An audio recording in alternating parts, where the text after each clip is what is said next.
கர்த்தருடைய பரிசுத்த நாமத்திற்கு மீண்டும் மகிமை உண்டாவதாக.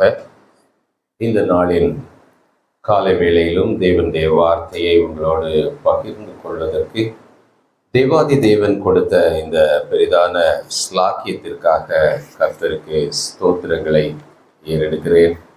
என்னை அருமையாய் அழைத்த போதகர் அவர்களுக்கும் கமிட்டி அங்கத்தினர்கள் மூப்பர்கள் ஒவ்வொருவருக்கும் கூட நன்றியை தெரிவித்துக் கொள்கிறேன்.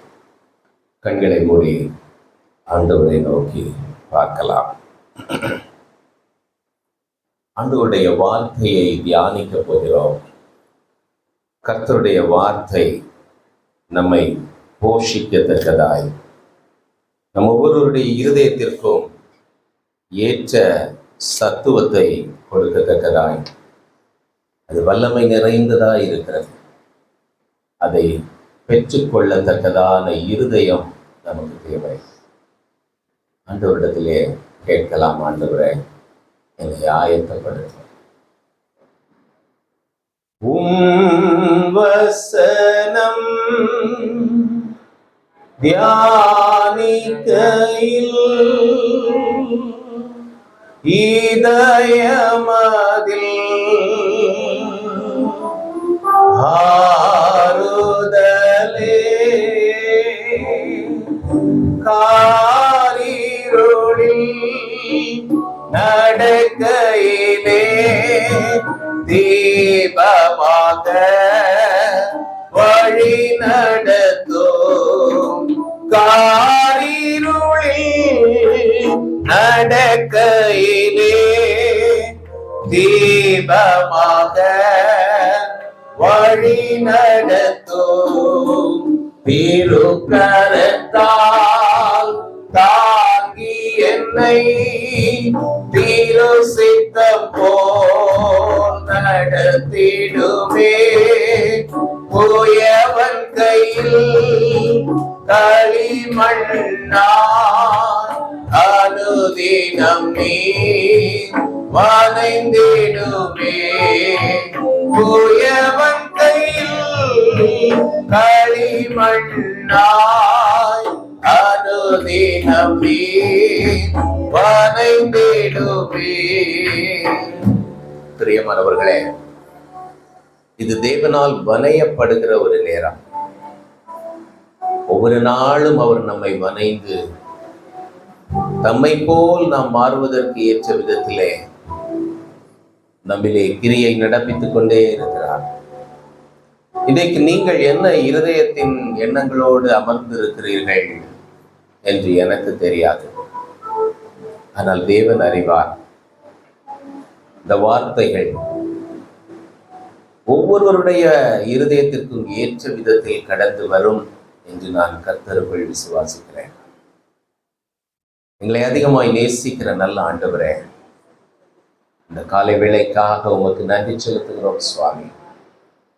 6 நாட்கள் நாங்கள் வேலை செய்தோம்.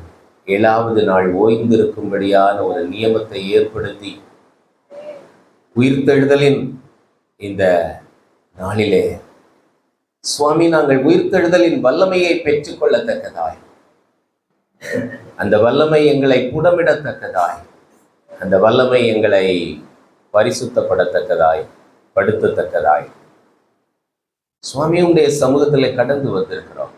எங்கள் ஒவ்வொருவருடைய உள்ளிந்திரியங்களையும் ஆராய்ந்து அறிகிற தேவன் நீரப்பா.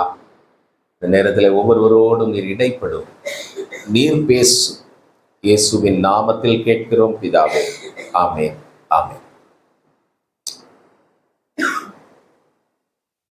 இந்த நாளிலே சிந்திப்பதற்காக எடுத்துக்கொண்ட வசனம் அப்போஸ்தலர் நடபடிகளின் புஸ்தகம் 13வது அதிகாரம் 43வது வசனம். அதை நான் வாசிக்கிறேன். அப்போஸ்தலர் நடபடிகள் 13:43. ஜெப ஆலயத்தில் கூடின சபை கலைந்து போன பின்பு யூதரிலும் யூத மார்க்கத்தமைந்த பக்தியுள்ளவர்களிலும் அநேகர் பவுலையும் பர்னபாவையும் பின்பற்றினார்கள்.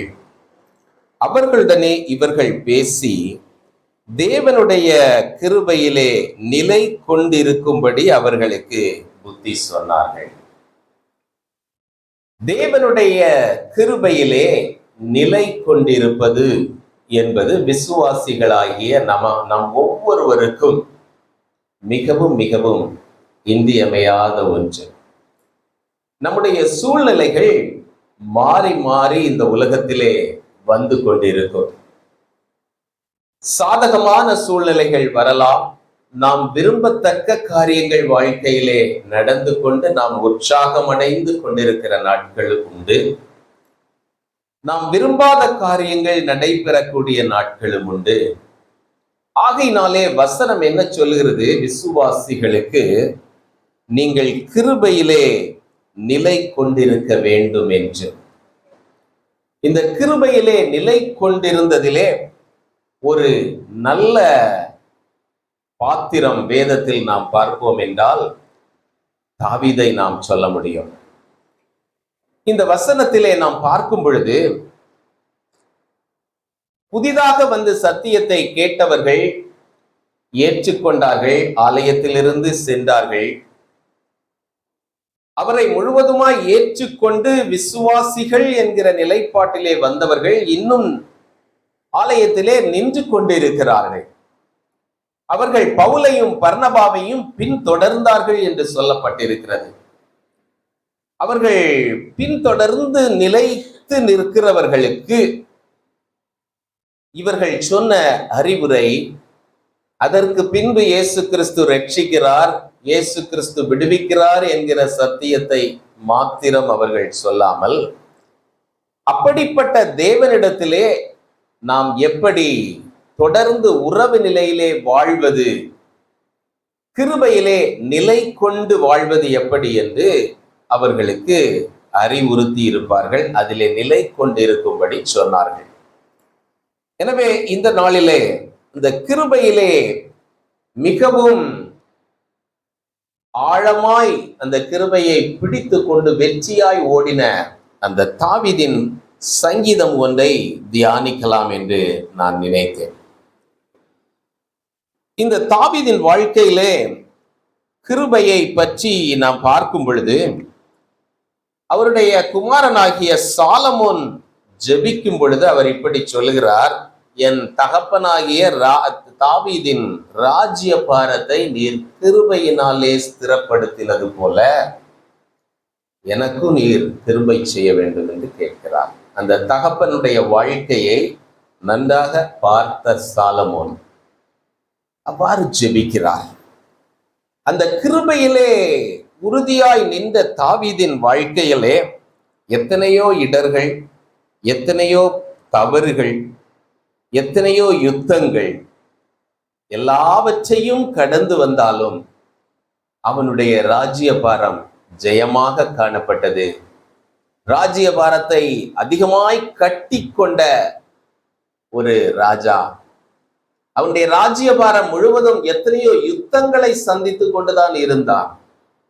ஆனாலும் அந்த ராஜ்யத்தை கட்டின ஒரு உன்னதமான ஒரு செயலை அவர் செய்தார் தேவனுடைய துணையோடு.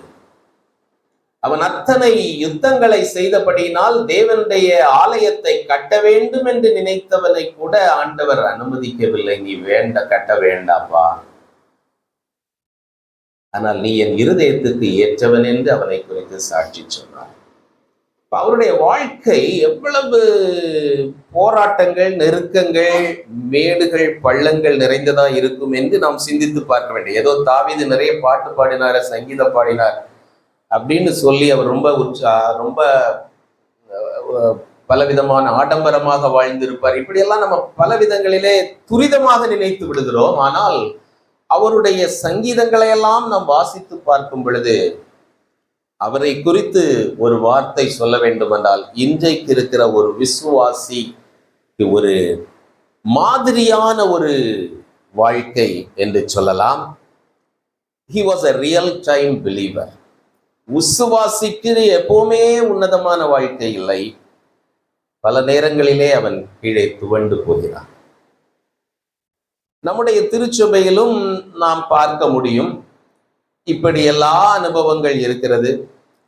பல நேரங்களிலே ஆட்கள் வருவதில்லை, பிந்தி வராங்க, அல்லது வரதில்லை, அப்படி இப்படின்னு நம்ம பல காரியங்களை கவனித்தும் சகோதரர் அவர்கள் எல்லா நாட்களும் அறிவுறுத்துகிறார்கள். காரணம் என்ன? நம்முடைய வாழ்க்கையிலே மேடு பள்ளங்கள் இருந்து கொண்டிருக்கிறது. இந்த பள்ளங்களின் மத்தியிலே கிருபையிலே நிலை கொண்டிருப்பதற்கு நாம் கற்றுக்கொள்ள வேண்டும்.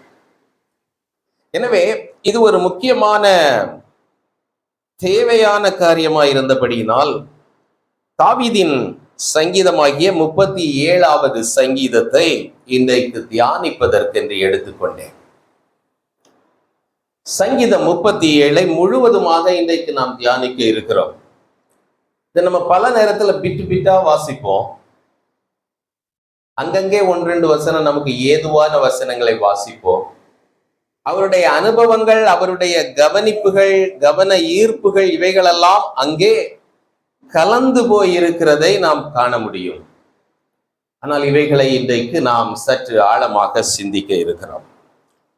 எரிச்சல் அடையாதே, நியாயக்கேடு செய்கிறவர்கள் மேல் பொறாமை கொள்ளாதே, அவர்கள் புல்லை போல் சீக்கிரமாய் அறுப்புண்டு பசு பூண்டை போல் வாடி போவார்கள்.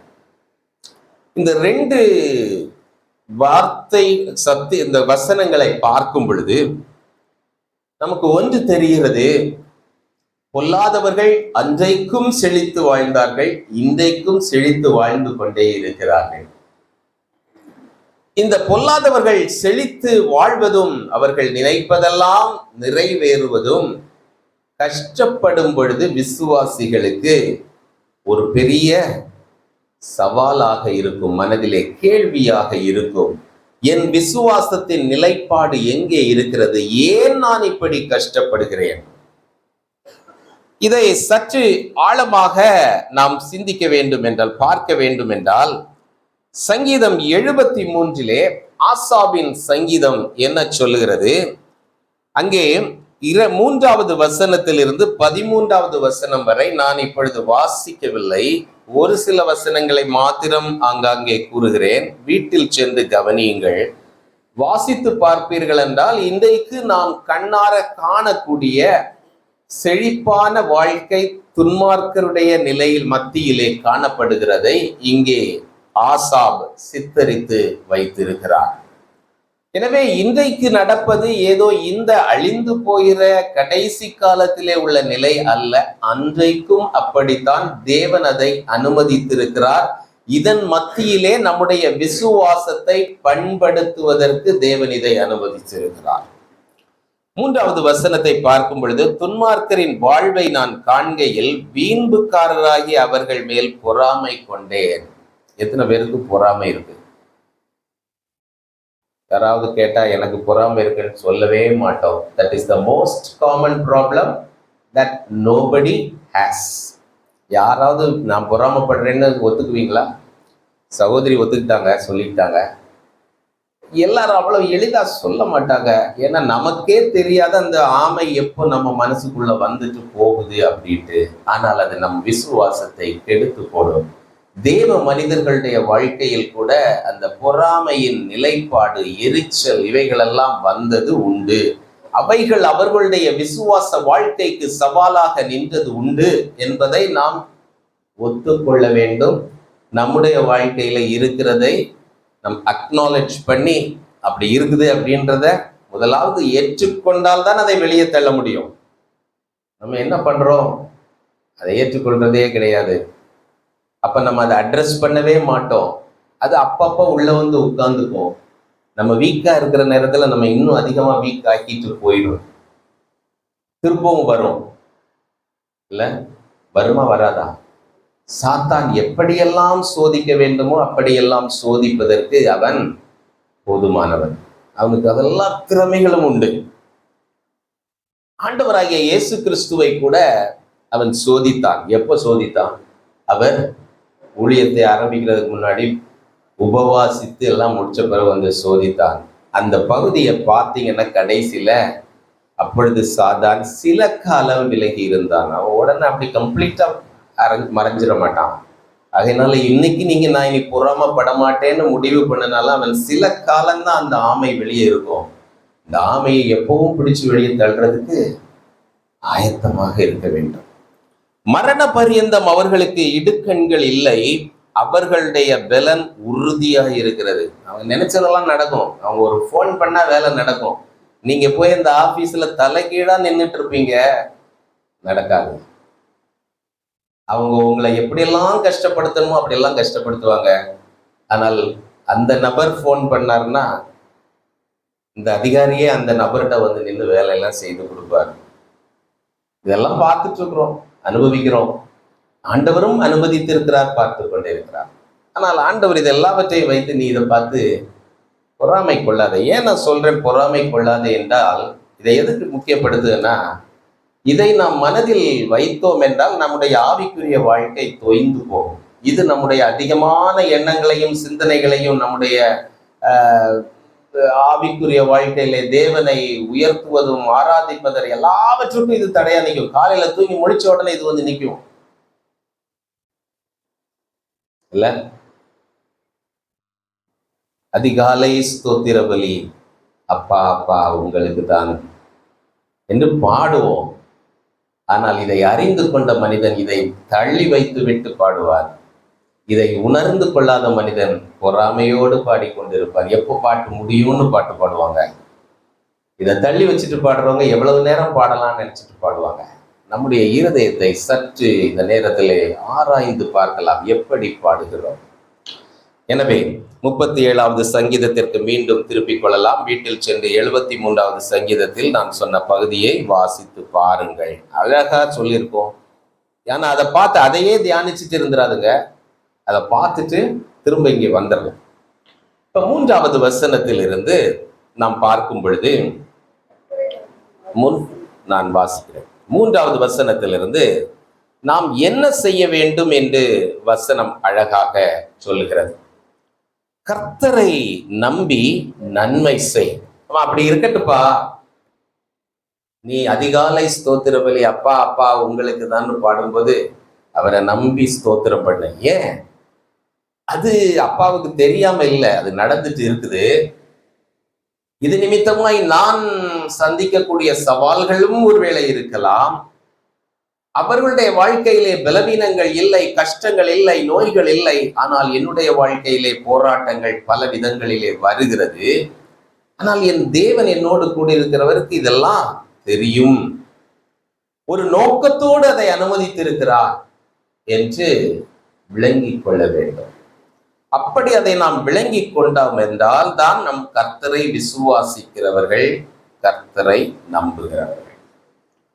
இந்த விசுவாசத்தை பற்றி பல நாட்களில் சொல்லி இருக்கிறேன். விசுவாசம் என்பது என்ன கிறிஸ்தவருடைய வாழ்க்கையில? சமீபத்திலே ஒரு புத்தகத்திலே இதை வாசித்தேன். ஒரு மனிதர் ஒரு கிராமத்துல இந்த மருந்துகள் எல்லாம், நாட்டு மருந்துகள் எல்லாம் விற்கிறவங்க, அவர் சொல்றாரு, நான் வைத்திருக்கிற இந்த மருந்து ஒன்று இருக்கு, இதை வாங்கி அனுதினம் ஒரு முறை சாப்பிட்டீர்கள் என்றால் உங்க சரீரத்துல லிவர்ல பிரச்சனை இருந்தாலும் சரியாயிடும், கிட்னில ப்ராப்ளம் இருந்தால் சரியாயிடும். இதெல்லாம் நிறைய கேட்கிறோம்ல. ரத்தத்துல இருக்கிறதெல்லாம் சரியாயிடும், தொண்டையில இருக்கிற பிரச்சனை சரியாயிடும், எல்லாம் சரியாகி பக்காவா நீங்க மாறிடுவீங்க, ஹெல்த்தியா.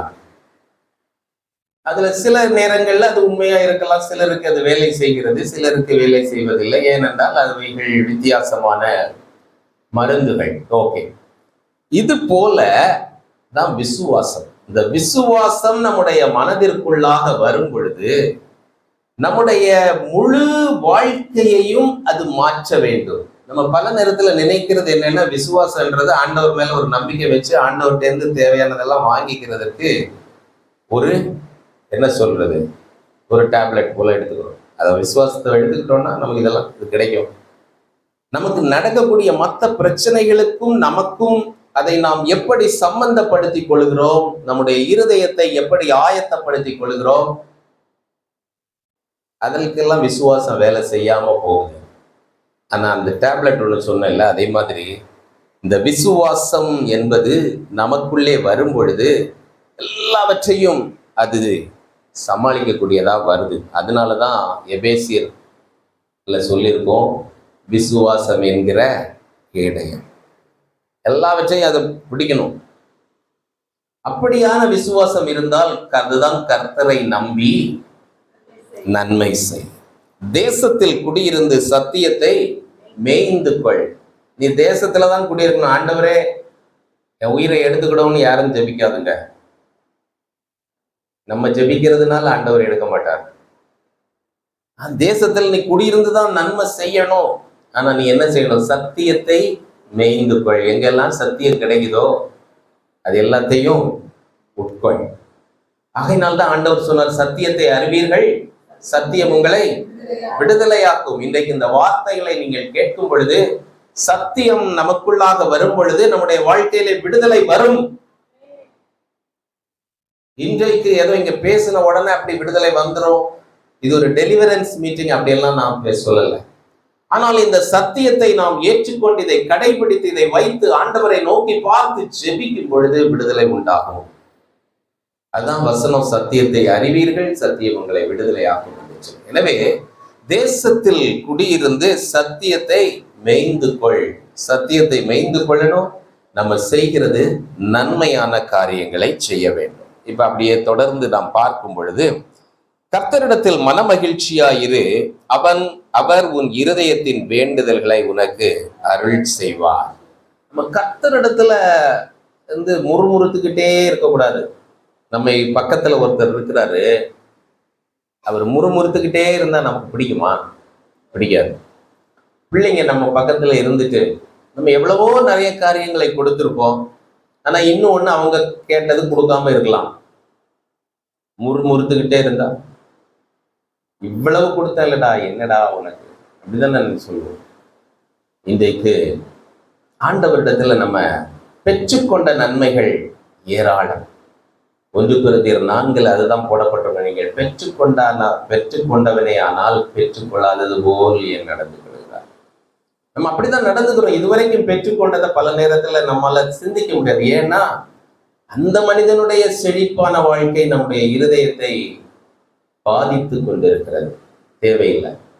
அதற்கு பேரு தான் இச்சை. நமக்கு கொடுக்கப்படாத ஒன்றை நாம் வாஞ்சித்து அது நிமித்தமாய் துக்கத்தில் இருந்து கொண்டிருப்பதுதான் இச்சை. பிறன் பொருளை இச்சையாதிருப்பாயாக என்பதில் இதுவும் அடங்கும். நமக்கென்று ஆண்டவர் எதை கொடுத்திருக்கிறார், அதில் மகிழ்ந்திருப்பதற்கு கற்றுக்கொள்ள வேண்டும். உன் நீதியை வெளிச்சத்தை போலவும் உன் நியாயத்தை பட்ட பகலை போலவும் விளங்க பண்ணுவார். நம்ம சின்ன சின்ன காரியங்கள் நீதியா செஞ்சுட்டு இருப்போம், அதை யாருமே கண்டுக்க மாட்டாங்க. வேலை ஸ்தலத்தில் இருக்கலாம், இல்லை என்றால் வீட்டில் இருக்கலாம், குடும்பங்களில் இருக்கலாம். ரொம்ப இந்த காலத்துல அட்வர்டைஸ்மெண்ட் வந்து ரொம்ப ரொம்ப ஜாஸ்தி. கிறிஸ்தவ சமுதாயத்தில் கூட அட்வர்டைஸ்மெண்ட் மஸ்ட் அப்படின்ற அளவுக்கு போய்விட்டது. தெரியப்படுத்த வேண்டும், அதை நான் குறைவு சொல்லவில்லை. ஆனால் அட்வர்டைஸ் பண்ணி எப்படியாவது பிடித்து கொள்ள வேண்டும். சினிமாவுக்கு நிகராக அட்வர்டைஸ் பண்ணியாவது சர்ச்சில் ஆள் சேர்க்கணும். இந்த அளவுக்கு எல்லாம் நடக்குது இல்ல? சரி, இதுக்கு மேல நான் சொல்லல, சிந்தித்துக் கொள்ளுங்க. எனவே இப்படி நான் செய்கிற சின்ன சின்ன நீதியின் காரியங்கள் யாருக்கும் தெரியலப்பான்னு மனசுக்குள்ள நினைச்சிட்டு இருக்கிறீங்களா? ஆண்டவர் அழகாக சொல்லுகிறார், இது எல்லாவற்றையும் உன் நீதியை வெளிச்சத்தை போலவும் உன் நியாயத்தை பட்ட பகலை போலவும் விளங்க பண்ணுவேன் என்று ஆண்டவர் சொல்லுகிறார். எடுத்து வாசியுங்கள். ஏசாயா 58வது அதிகாரம்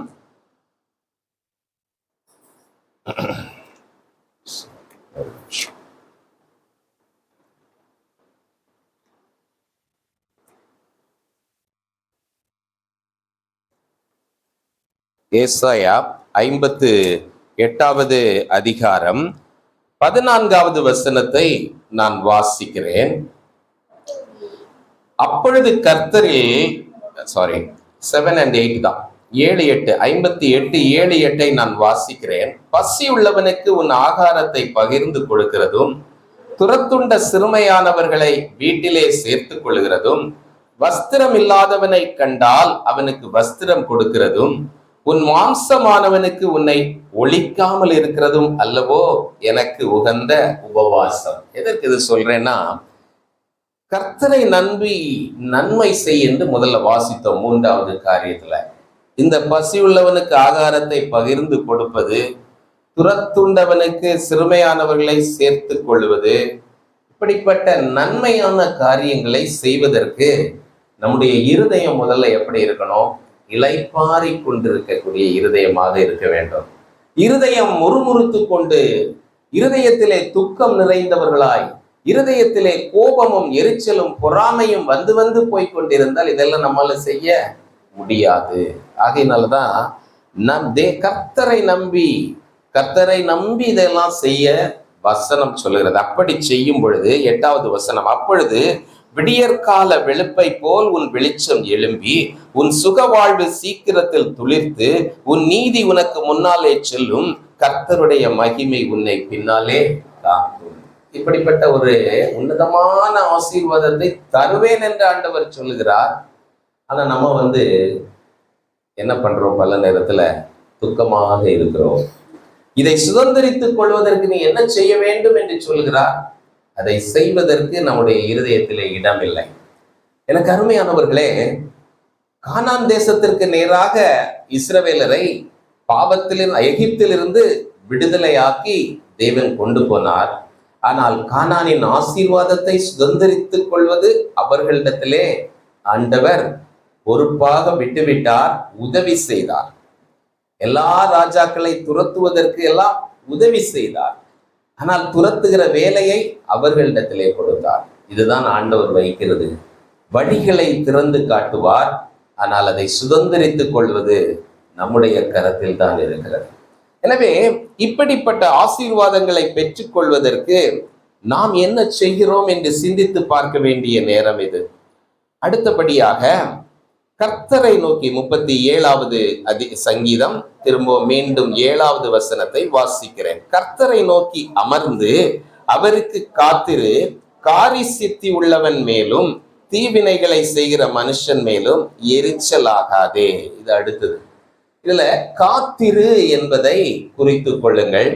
ஆங்காங்கே 3-4 வசனங்களிலே இந்த சங்கீதத்திற்குள்ளே காத்திருப்பதை பற்றி சொல்லப்பட்டிருக்கிறது. நம்ம காத்திருக்காமல் பல நேரங்களிலே என்ன பண்றோம்? அவசரப்பட்டுறோம். காத்திருப்பதற்கு நாம் பொறுமையுடையவர்களாக மாற வேண்டும். நம்முடைய பொறுமையை வளர்த்து கொள்வதற்கு கூட இந்த சூழல்களை எல்லாம் ஆண்டவர் அனுமதிக்கலாம் என்பதை நாம் நினைவில் கொண்டு, ஆண்டவரே எனக்கு பொறுமையை தாரும் என்று கேட்பதற்கு நாம் கற்றுக்கொள்ள வேண்டும். இதை காத்திருத்தல் என்பதை மீண்டும் மீண்டுமாக சொல்லப்பட்டிருக்கிறது. அடுத்த 9வது வசனத்திலும் ஒரு காத்திருத்தல் வருகிறது. பொல்லாதவர்கள் அறுப்புண்டு போவார்கள், கர்த்தருக்கு காத்திருக்கிறவர்களோ பூமியை சுதந்திரித்து கொள்வார்கள். இன்னொரு வசனம் இருக்கு, 34வது வசனத்துல பாருங்க. இந்த காத்திருப்பதை எல்லாம் சேர்த்து சொல்ல விரும்புகிறேன். நீ கர்த்தருக்கு காத்திருந்து அவருடைய வழியை கைக்கொள், அப்பொழுது நீ பூமியை சுதந்திரித்துக் கொள்வாய். சுதந்திரித்துக் கொள்வதற்கு அவர் உன்னை உயர்த்துவார். நம்ம உயர்த்தினா நம்ம பூமியை சுதந்திரித்து கொள்ள முடியும். இந்த சுதந்திரித்துக் கொள்வது என்பது என்ன? உடனே இந்த எல்லா இடமும் நம்ம கையில் ஆண்டவர் எழுதி கொடுத்துருவாரு அப்படின்னு அல்ல. சுதந்திரித்துக் கொள்ளுகிறதின் ஒரு அனுபவத்தை அதையும் நான் சுட்டிக்காட்ட விரும்புகிறேன். இப்போ இதற்கெல்லாம் நாம் செய்ய வேண்டிய உயர்த்துவார். துன்மார்க்கர் அறுப்புண்டு போவதை நீ காண்பாய். இப்ப பாருங்க, யாக்கோபு 5வது அதிகாரம் 7 முதல் 9 வரை உள்ள வசனங்களை நாம் பார்க்கலாம். அங்கே யாராவது ஒருவர் வாசியுங்கள். யாக்கோபு.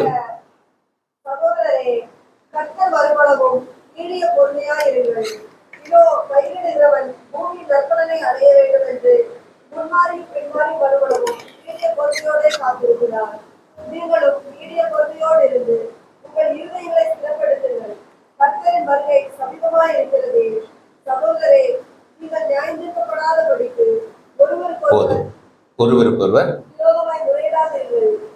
நியாயாதிபதி வாசற்படியில் இருக்கிறார். ஒருவருக்கொருவர் விரோதமாய் முறையிடாமல் இருங்கள்.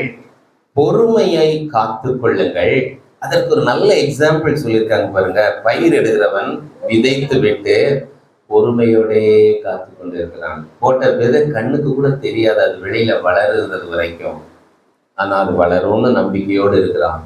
அது வளர்ந்து வந்த பிறகு அதற்கு எத்தனையோ சோதனைகள், கிருமி நாசினிகள் எல்லாம் அடிக்கணும், கிருமியை அவன் தண்ணீர் பாய்ச்சணும், முன்மாறி பின்மாறி இது எல்லாம் வந்தாதான் அவருக்கு பலன் கிடைக்கும்.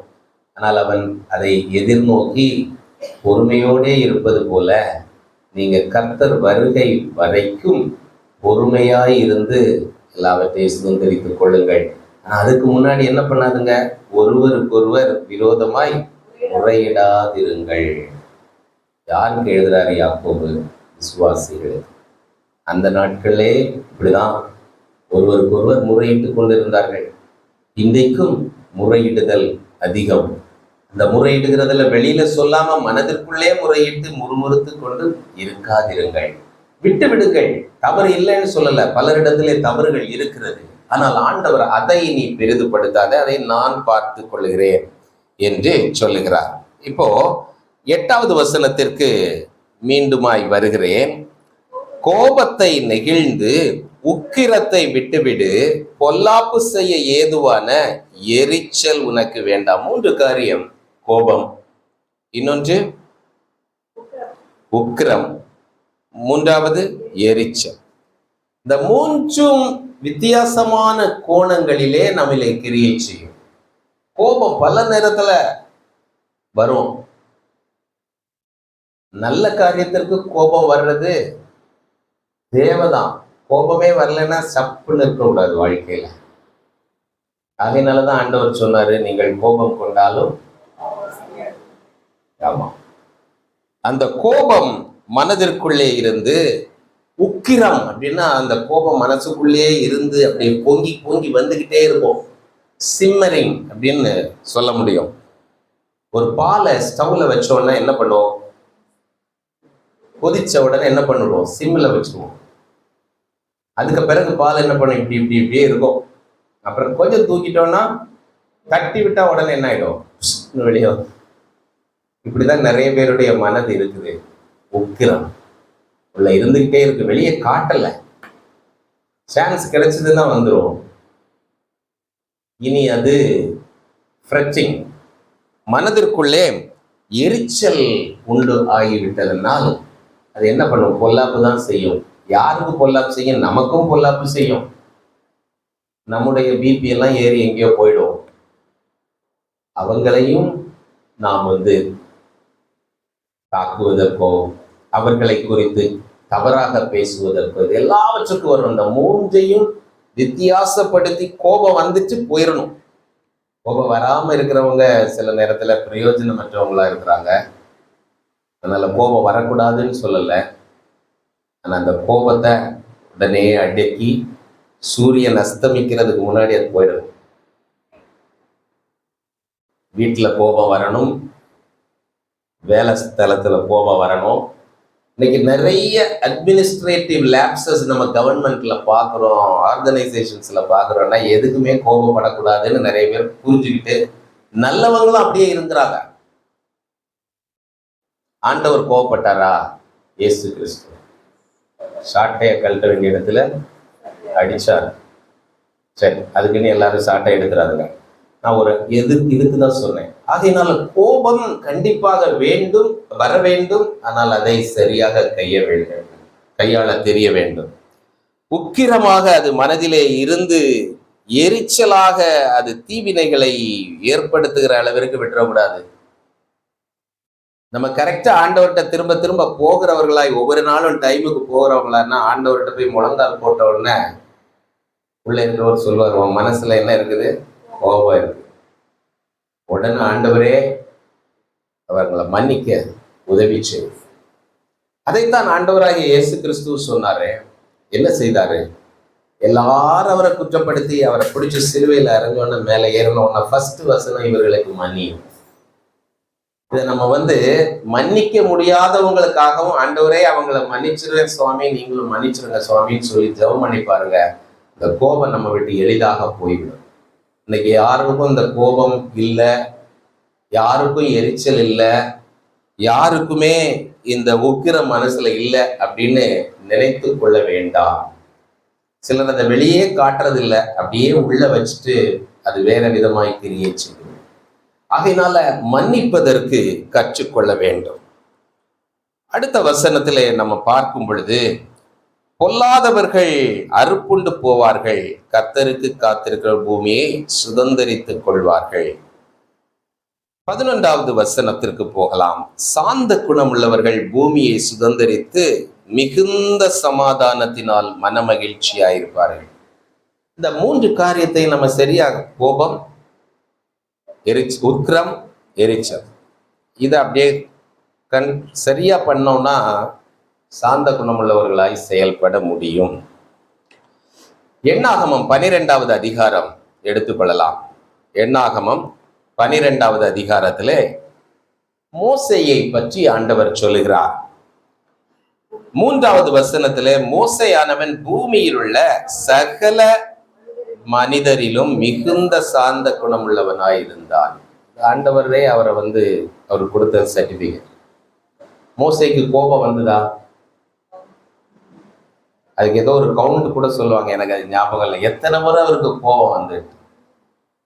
ஆனா அவருக்கு கோபம் வந்த டைம்ல எல்லாம் சில நேரம் தவறி போனார். நான் இது எதுக்கு சொல்றேன்னா, நம்முடைய விசுவாசிகளாய் நாம் வாழுகிற நாமும் தவறுவோம்.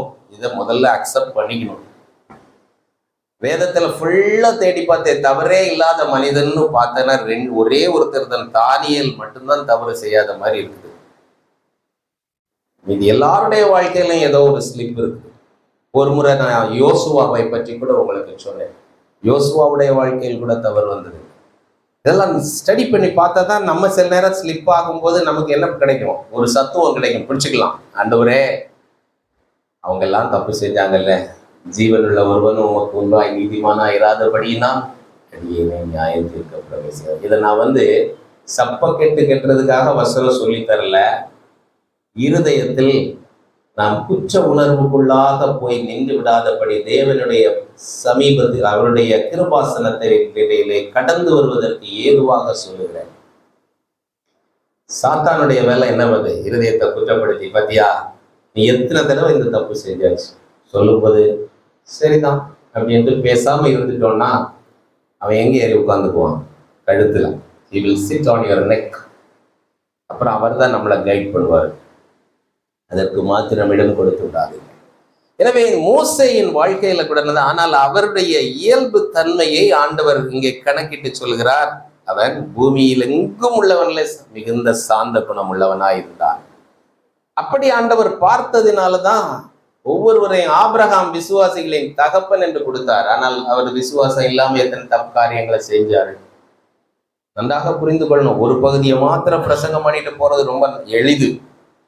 ஆனால் உள்ளான மனிதனிலே அவன் தேவனை விசுவாசித்தான். அது அவனுக்கு நீதியாக எண்ணப்பட்டது. அவனுடைய இருதயத்தின் ஆண்டவர் பார்க்கிறார். இருதயத்தை பார்க்கிற ஆண்டவர் நாம் செய்கிற சிறிய சிறிய தவறுகளை பெரிஃபரல் மிஸ்டேக்ஸ் தான் எடுப்பார். It's not the core of the problem. நம்முடைய உள்ளான மனது நல்லதா இருக்கு, ஆனால் சிறிய சிறிய தவறுகள். ஆண்டவராகிய இயேசு கிறிஸ்துவே 12 பேரை ஜெபம் பண்ணி தெரிந்து கொண்டார். நல்லவங்கன்னு எடுத்தாரு. அதுல கூட ஒருத்தர் எப்படி இருந்தான்?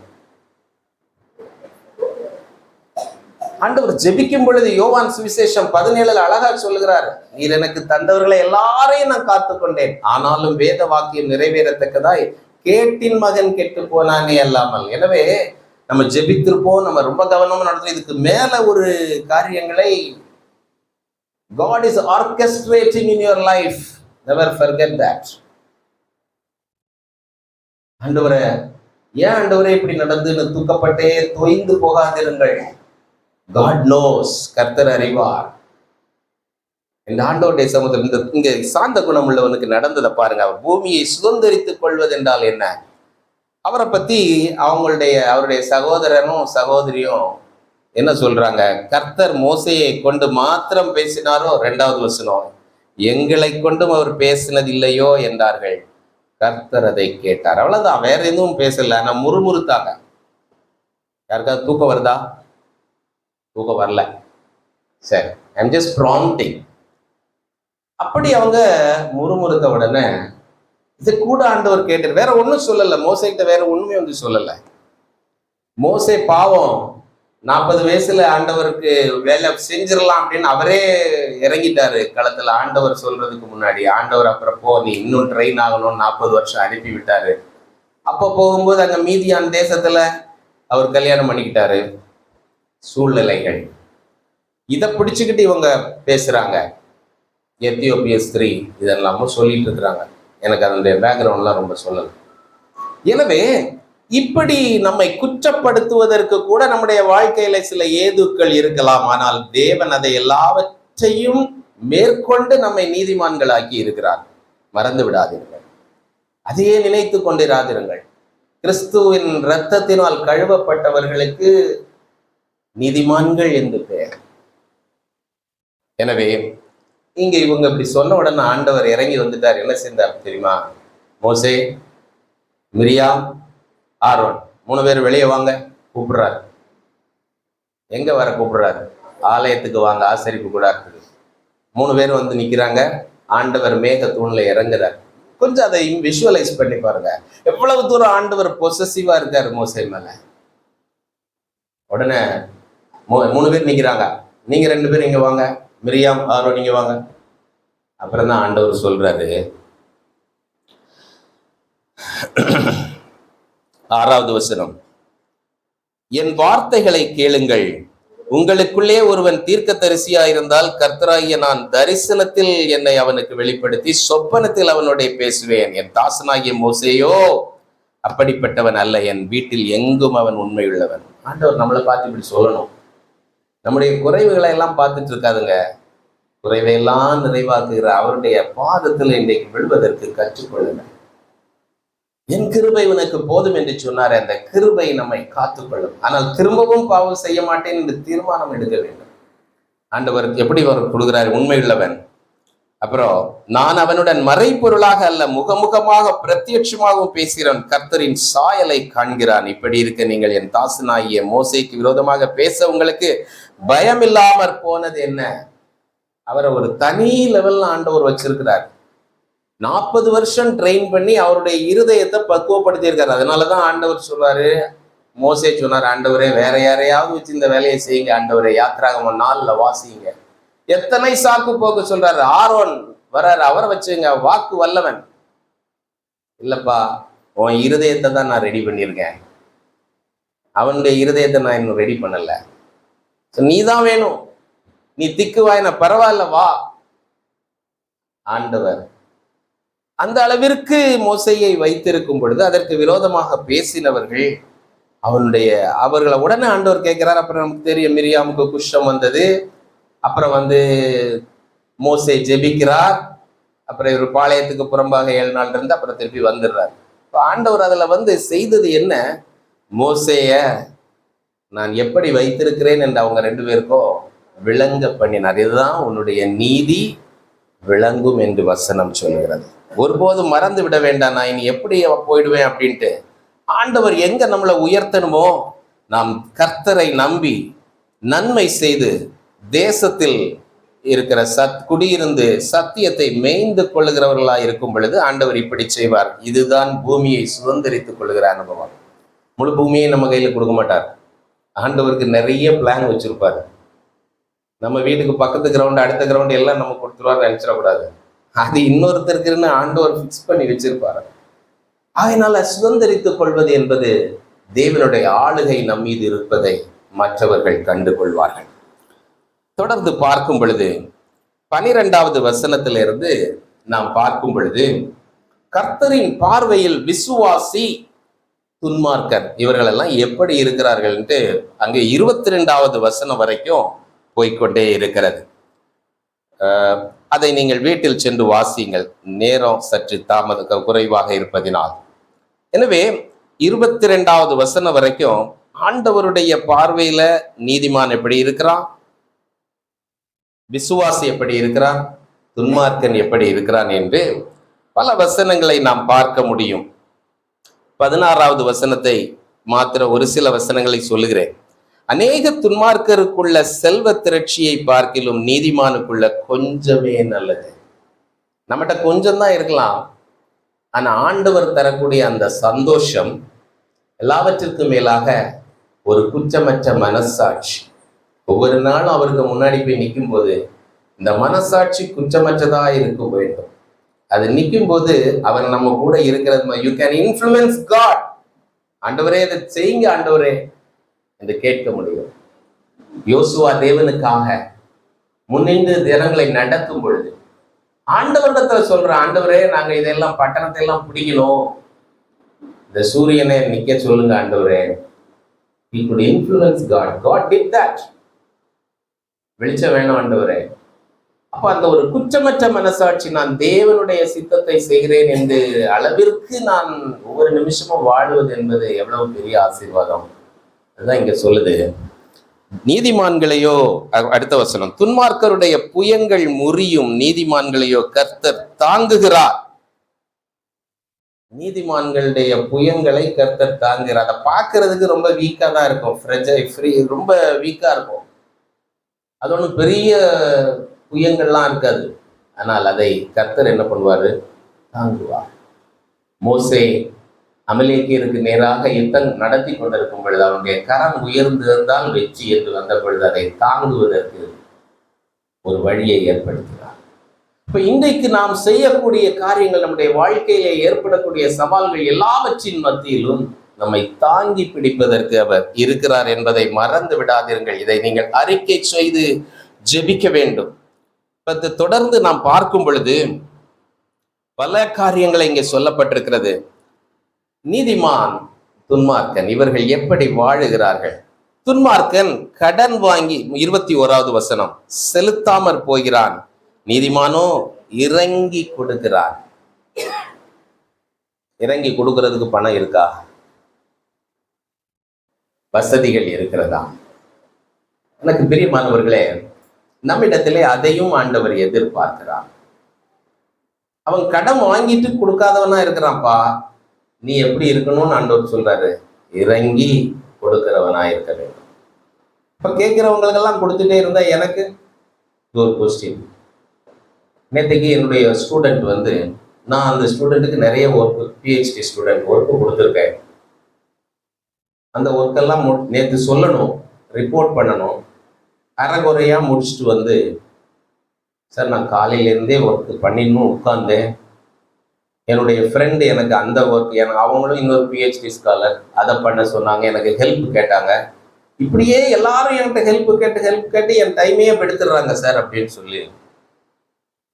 இப்போ இதில் என்ன பண்ணுறது? It's your mistake.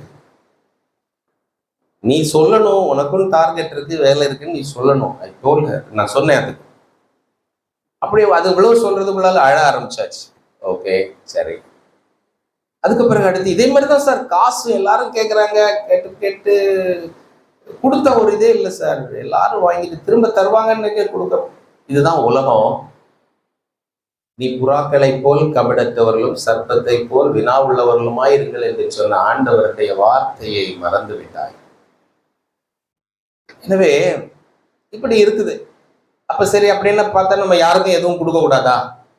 இல்ல. இதற்கு நான் ஒரு சின்ன பிராக்டிக்கல் டிப், இதை கர்த்தர் எனக்கு போதித்தார்.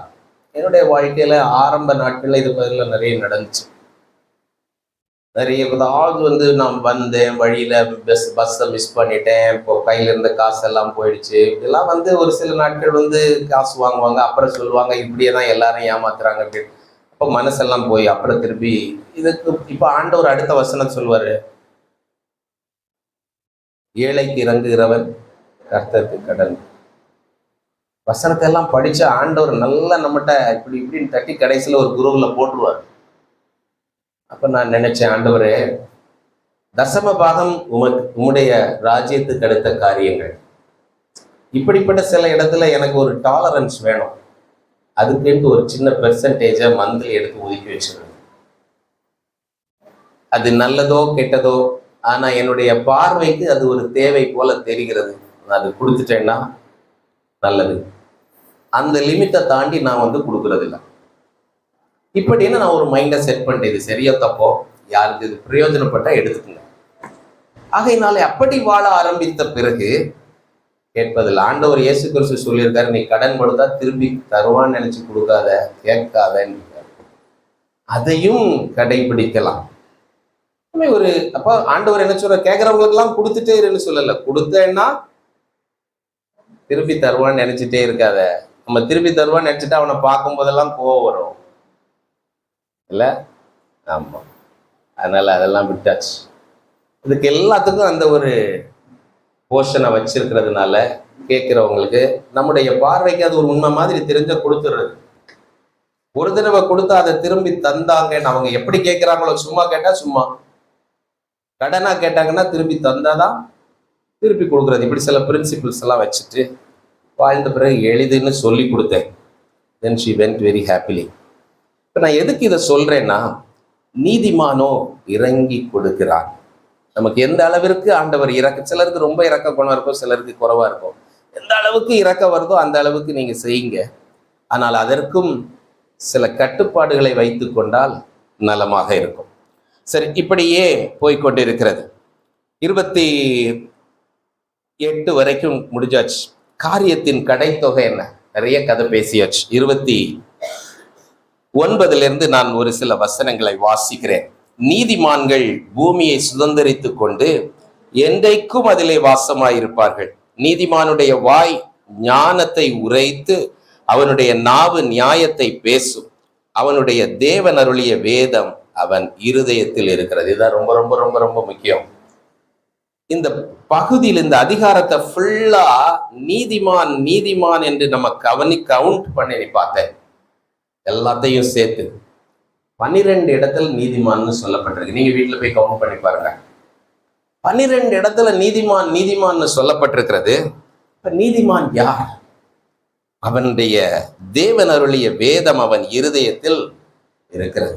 ஆண்டவர் ஒரு வாக்குத்தத்தம் கொடுத்திருக்கிறார். என்ன சொன்னாரு? என் ஜனங்களுடைய இருதயத்தில் என் பிரமாணத்தை எழுதுவேன். எசேக்கியேல்ல இருக்கு. ஆண்டவர் இப்படி நமக்கு வாக்குத்தத்தத்தை கொடுத்திருக்கும் பொழுது அவருடைய பிரமாணம் அவனுடைய இருதயத்துல இருந்தா, இந்த சூழ்நிலைகளை எல்லாம் பார்க்கும்போது, சவால்களை சந்திக்கும் பொழுது, அப்படியே ஸ்தம்பித்து நிற்கும் பொழுது, அவருடைய பிரமாணம் இருதயத்தில் இருந்து உனக்கு நேராக வசனங்களை தரும். இது நீதிமான். இன்னொன்று, வேதத்திலிருந்து நான் உடனே யோசிச்சு பார்த்தேன். ஆண்டவர் எல்லாத்தையுமே சொல்லி நீதிமான் நீதிமான் என்று சொல்லிக் கொண்டே இருக்கிறாரே, நீதிமான் யார் என்று பார்த்தேன். சரி, இதுல யார் என்று சொல்வதற்கு முன்பாக ஒரே ஒரு இரு கருத்துக்களை முன்படுத்தி சொல்லி அதன் பின்பாக நீதிமானை பற்றி பார்க்கலாம். 33வது வசனத்திலே, கர்த்தரோ அவனை யாரு? நீதிமான. கவனித்து வாசிக்கும். நீதிமானை இவன் கையில் விடுவதில்லை, அவன் நியாயம் விசாரிக்கப்படுகையில் அவனை ஆக்கினைக்குள்ளாக தீர்ப்பதும் இல்லை. நியாயம் விசாரிக்கப்படும் பொழுது நம்மளையெல்லாம் ஆண்டவர் நீதிமான்னு வைத்திருக்கிறார். ஆனா நம்ம இன்னும் சில தவறுகளை எல்லாம் செய்கிறோம். சகரியாவின் புஸ்தகத்துல பாத்தீங்கன்னா, யேசுவா என்கிற ஒரு ஆசாரியனை தவறு செய்திருந்தான். அந்த தரிசனத்துல நம்ம பார்க்கும் பொழுது, தீர்க்க தரிசனத்துல பார்க்கும் பொழுது, அந்த ஆசாரியனை குற்றப்படுத்தி சாத்தான் பேசுகிறான். இப்ப ஆண்டவர் சொல்லுகிறார், என்ன சொல்றாரு? அவனை கடத்தி அவனுக்கு வெண் வஸ்திரத்தை போட்டு அவனுக்குன்னு அவனை நீதிமானாக மாற்றுகிறார். அதுபோல தேவன் நம்ம ஒவ்வொருவருக்கும் செய்வார். ஆகையினால நியாயம் தீர்ப்பு என்று ஒன்று நடக்கும். அந்த நாளிலே நம்மிடத்துல இருக்கக்கூடிய சின்ன சின்ன குறைவை எல்லாம் ஆண்டவர் பார்த்து நம்ம குற்றப்படுத்தி பாதாளத்துல தள்ளிடுவாருன்னு பயப்படாதுங்க. அதுக்குன்னு குற்றத்திலே வாழ்ந்து கொண்டிருங்கள்னு நான் சொல்லல. இவைகளை சீர்படுத்தி செவ்வைப்படுத்தி நாம் எதுக்கு நேராக பூரணராகும்படி கடந்து போங்கள். எபிரேயர் 6வது அதிகாரத்துல சொல்லப்பட்டிருக்கிறது. நம்ம சின்ன சின்ன காரியங்களை திருப்பி பிரச்சனைப்படுத்திட்டு இருக்கிறதுல ஒரு தப்பு நடந்துச்சா விட்டுட்டு, ஆண்டவரே உண்மையா பேசணும். ஆண்டவர்கிட்ட honesty is the best policy. ஆண்டவர்கிட்டே போய் பேசுறவங்க இருக்கிறாங்க, பேசக்கூடாது. ரொம்ப எளிதான முதல் பிரின்சிபிள் நம்ம ஆண்டவரை பின்பற்றுவதற்கு தேவையானது ஆனஸ்டி. அதுக்கு வேற எதுவுமே தேவையில்லை. உண்மையா அவர்கிட்ட பேசினா போதும். அப்போ அப்படி நாம் அர்ப்பணிக்கும் பொழுது நாம் பூரணராகும்படி கடந்து சென்று கொண்டே இருப்போம். வழியில வரக்கூடிய இது எல்லாவற்றையும் ஆண்டவர் என்ன பண்ணுவாரு? நியாயப்படுத்துவார். மோசேயின் சரீரத்தை அடக்கம் பண்ண கர்த்தர் எடுத்துக்கொண்டு சென்ற பொழுது அங்கேயும் சாத்தான் வந்து என்ன நிற்கிறான்? அந்த தேவதூதனிடத்துல சண்டை போடுறான். அப்பவும் ஆண்டவர் விட்டுட்டாரா? நல்லா யோசிங்க. ஆனால் ஆண்டவர் தண்டிச்சார். எதுக்கு தண்டிச்சார்? இவர் கோபப்பட்டது, எரிச்சல் அடைந்தது, ஜனங்களிடத்துல பேசுறதுனால நீ கானானுக்குள்ள போக மாட்டேன், இதை மட்டும் பார்த்துட்டு வந்திருப்பா, ஆனால் உன்னை நான் தான் அடக்கம் பண்ணுவேன். That is God's possession upon you. அதனால நம்ம அதை ஒருபோதும் மறந்து விடக்கூடாது. நம்ம கஷ்டப்படுறதுனால ஆண்டவர் என்னை தண்டிச்சுக்கிட்டே இருக்காரு, நான் சின்ன சின்ன பாவம் செஞ்சதையெல்லாம் வச்சு ஆண்டவர் நம்மளை கஷ்டப்படுத்துற இல்லை. கஷ்டத்தை அனுமதித்திருப்பது தேவன் உன்னை சீர்படுத்துவதற்காக, நீ பரிபூரணராய் மாறுவதற்காக. மறந்து விட வேண்டாம். அதனால தேவன் ஆக்கினைக்குள்ளாக உன்னை தீர்ப்பதில்லை. இதை நல்லா நம்ம புரிஞ்சுக்கணும். கடந்த மாதத்துல பார்த்தோம், ஐஸ்வர்யவான் பரலோகத்துக்கு போக மாட்டானா ஆண்டவரே என்று கேட்டதுக்கு ஆண்டவர் சொன்னாரு லூக்கா 19, மனுஷனால் கூடாததுதான்ப்பா, நான் தேவனால. ஆண்டவர் அங்க என்ன ஒரு சொன்னாரு? ஊசியின் காதுக்குள்ள ஒட்டகம் போடுறது மாதிரி இது கஷ்டம். நல்லா கொஞ்சம் நான் அதை விஷுவலைஸ் பண்ணி பார்த்தேன். ஒரு ஊசி அப்படி இமேஜின் பண்ணிக்கிடுங்க, அதுல ஒரு ஓட்டை இருக்கு, பக்கத்துல ஒரு ஒட்டகம் எங்க வர நிக்குது, இதுக்குள்ள போகுமா? யோசிச்சு பாருங்க. இவ்வளவு சவால் உனக்குள்ள இருக்கலாம், ஆனால் அதையும் நான் நடப்பிப்பேன். ஆண்டவர் எவ்வளவு உருவாக சொல்றாரு. நம்ம இதெல்லாம் ரொம்ப சிந்திக்காம அப்படியே மேலோட்டமா வாசிட்டு எப்படியோ போயிடுறோம். யோசித்து பாருங்கள், மாற்றங்களை ஏற்படுத்துகிறவர் கர்த்தர்.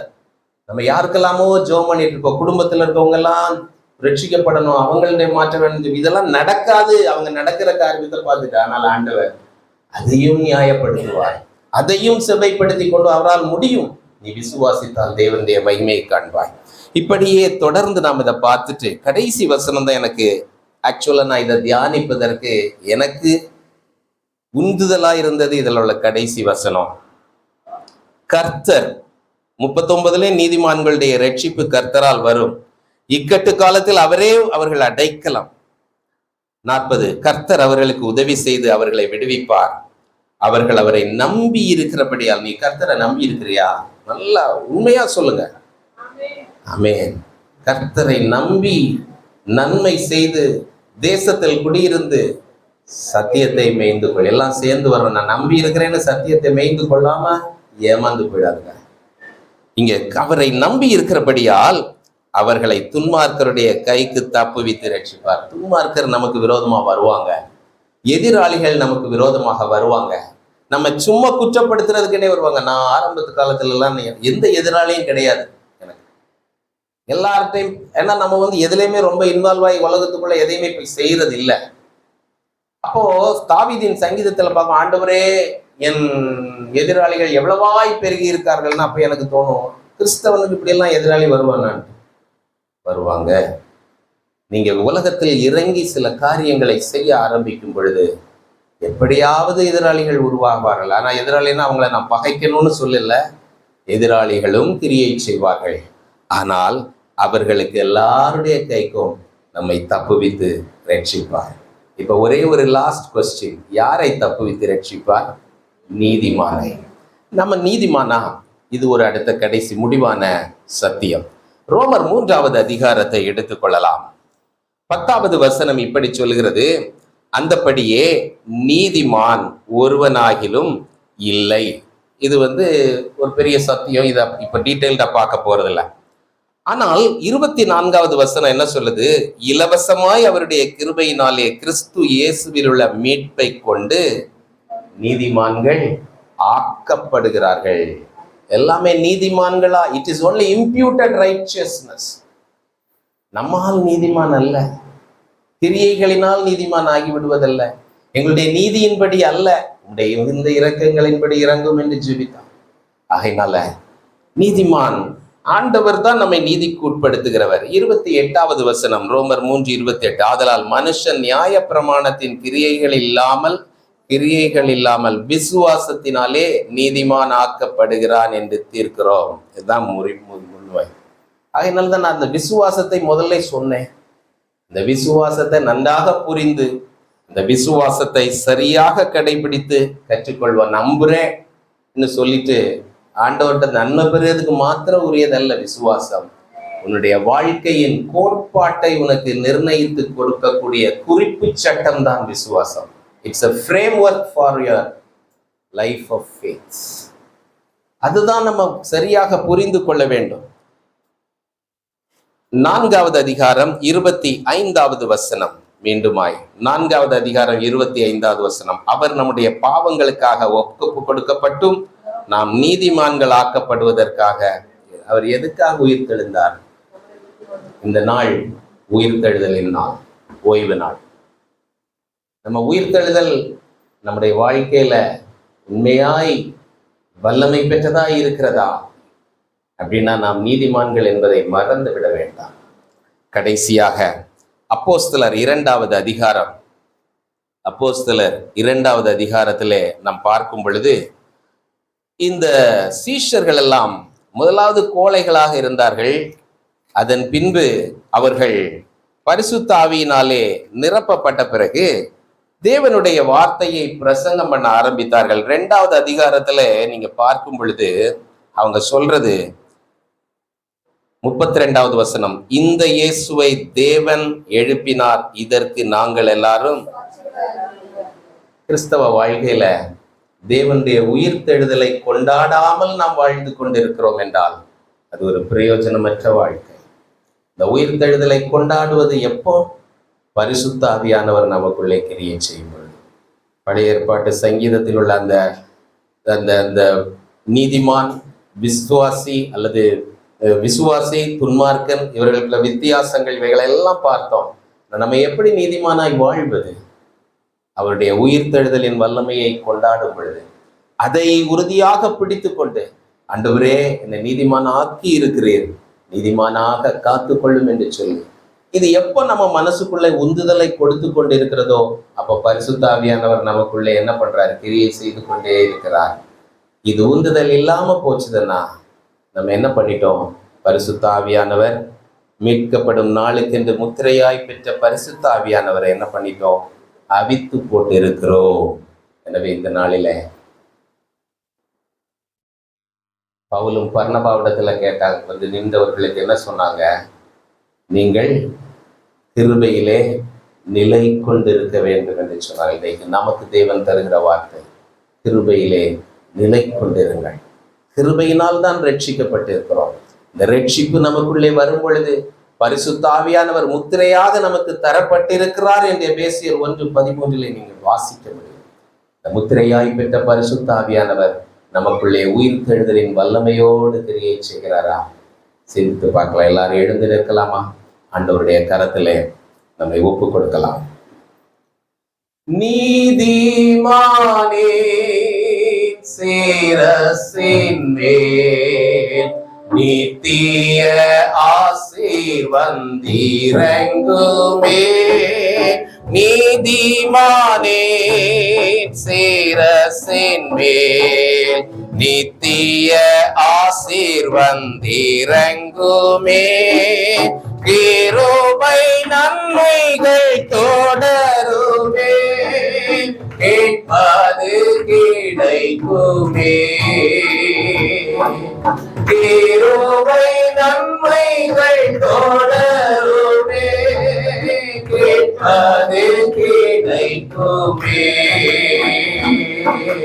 கர்த்தரை நம்பியே ஜீவிப்போம், கவலை கஷ்டங்கள் தீர்ந்திடும், கைவிடா காத்திடும் பரமரே.